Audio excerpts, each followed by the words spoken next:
cuando ya hay una inmunidad que va dirigida especialmente, específica para él, esta ya no va a ser una respuesta inespecífica, sino que se va a transformar en una respuesta específica y las lesiones posteriores a ese aprendizaje van a ser ¿cómo? Van a ser el granuloma tuberculoso, en donde yo voy a tener la necrosis por gaseosa central, voy a tener ¿cómo se llama? Las células epitelioides, las células gigantes de Langerhans, y voy a tener la corona del linfocito. Esto es lo que es la especificidad. Esta respuesta ya es específica contra este bicho, no contra cualquier bicho. Eso lleva un tiempo. Entonces, ¿cómo me doy cuenta yo que ahora ya sabe de quién se trata? Porque la mantú, que antes era negativa, se vuelve positiva. Y si yo le hago una inyección intradérmica de tuberculina, y a las 72 horas tengo una pápula que mide más de 10 milímetros. ¿Estamos de acuerdo? En un paciente que no ha sido BCG-izado, es decir, que no tiene la vacuna BCG para la tuberculosis. Ahí yo puedo darme cuenta de que ese paciente se puso en contacto y aprendió a defenderse de ese bicho de una manera específica porque positivizó la mantú que antes era negativa. ¿Estamos? Ahora, ¿ese paciente está enfermo? No obligatoriamente. Hay pacientes que la única cosa que me dice que ha pasado esto es que tiene una mantú positiva y no le han puesto BCG. Si le han puesto BCG ya va a tener una mantú positiva. Generalmente baja. Generalmente de 6 milímetros. Pero, entonces, ¿qué puede pasar? De esa unión, de ese contacto del bacilo con el organismo, puede resultar que el organismo resulte triunfador. Y ahí no pasó nada, no hay ninguna enfermedad, lo único que hay es una mantú positiva. O puede ser que a partir de ese primer contacto se encuentre con un organismo muy en condiciones, digamos, inmunitarias muy bajas y que la enfermedad progrese. ¿Lo habitual qué es? Lo habitual es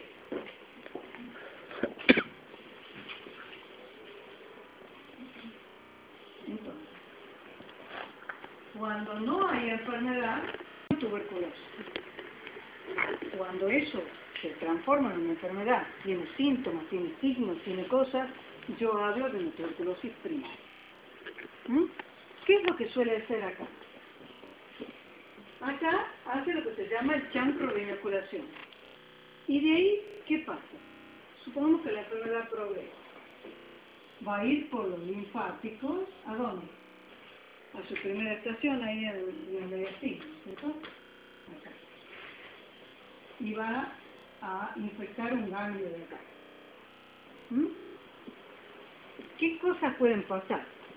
A partir de este foco, si la inmunidad no es buena, puede el paciente, por ejemplo, afectar por contigüidad. ¿Y qué se va a afectar ahí? La pleura, por ejemplo.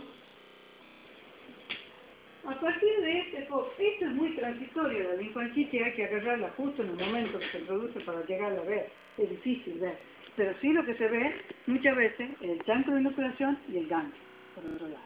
¿Estamos de acuerdo? El ganglio es mucho más importante, más notorio, más todo lo demás cuando más chico el paciente. En los niños se ven ganglios muy grandes.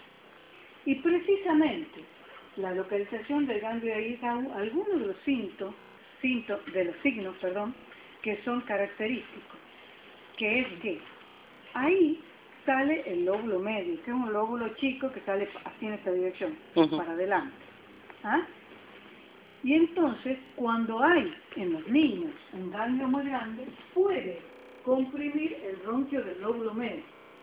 Y entonces, ¿qué vamos a tener? Vamos a tener una imagen opaca acá que me borra la silueta cardíaca. Signo del lóbulo medio. ¿Ah? yo no veo la diferencia entre la pilota cardíaca y esa cosa que tengo aquí. Se me borró el límite. ¿Eso qué quiere decir? Que está en contacto con el corazón esa cosa. Entonces, el chico que tiene el síndrome del lóbulo medio, yo tengo que pensar que ha estado con fiebre, que ha estado decaído, que ha tenido una febrícula, que capaz que lo que tiene es eso. ¿Estamos de acuerdo? Sí. Entonces, ojito con el síndrome del lóbulo medio. ¿Qué otra cosa puede pasar?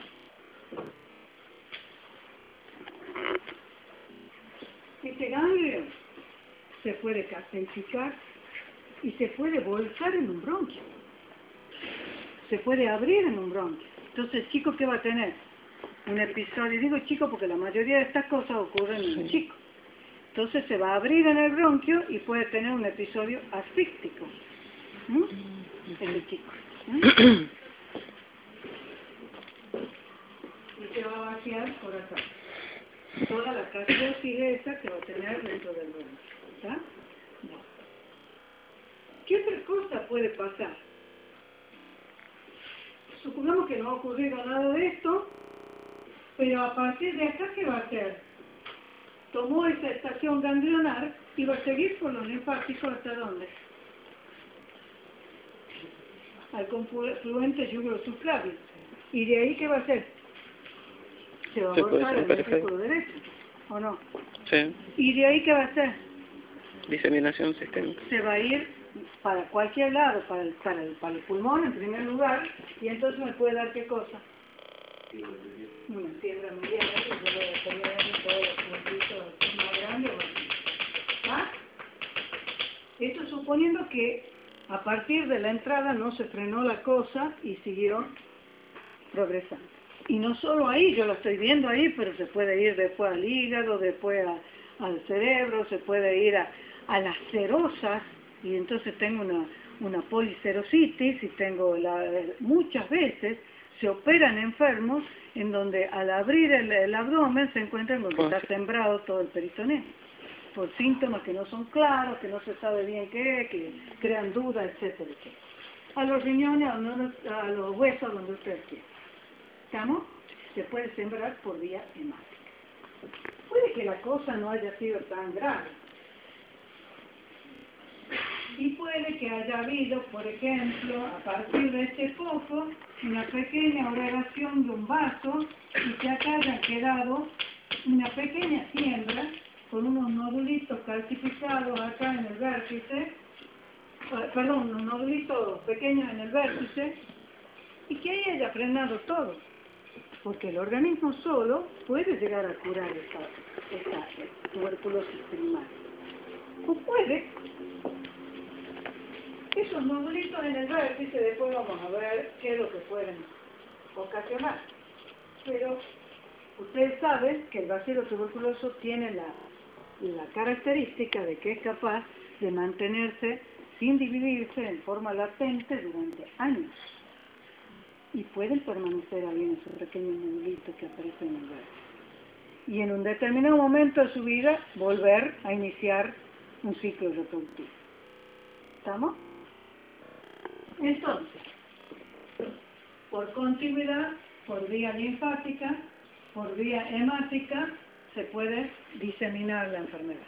O puede que el organismo ya está en buenas condiciones y entonces, o no tengo nada en el pulmón, nada, y lo único que tengo es una mantopositiva, o puede que me quede un pequeño nodulito calcificado, que muchos de ustedes yo les saco una radiografía, a lo mejor tienen ahí, que habla de aquella cosa que ocurrió, que yo puedo decir, esto debe haber sido de una pigmentación.